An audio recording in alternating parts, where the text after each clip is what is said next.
கர்த்தர் நாம மையப்படுவதாக. இந்த மாதம் தேவன் கொடுக்கப்பட்ட இந்த வாக்குத்தத்தத்தை நம்ம ஜெபிக்க போகிறோம். இந்த மாதம் சங்கீதம் 119 அதிகாரம் 105 சொல்லுகிறது, உம்முடைய வசனம் என் கால்களுக்கு தீபமா இருக்கிறது, என் பாதத்துக்கு வெளிச்சமா இருக்கிறது. இந்த மாதம் கர்த்தர் நம்ம வெளிச்சத்தின் பிள்ளைகளாய் மாற்ற போகிறார். ஆணுடைய அற்புதமான கரம், ஆணுடைய தயவு நம்ம வாழ்க்கை நடத்த போகிறது.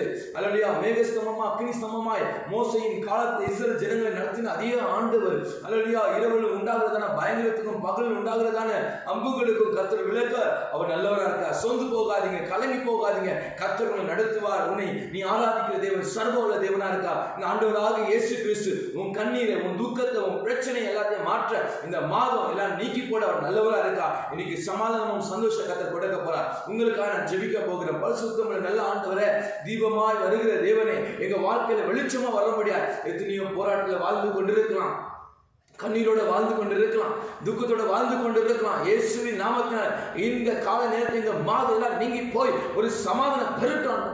எல்லாம் கருத்தை ஒப்புக்கொடுக்கும். ஆண்டோடைய சுவிசேஷ பணியை தொடங்கட்டும். ஆண்டோட ஊழியத்தை செய்கிற பிள்ளைகளாய் கர்த்தர் மாற்றுங்க. நீங்க பலப்படுத்துங்கப்பா. எல்லாத்தையும் இங்க விளக்குங்க.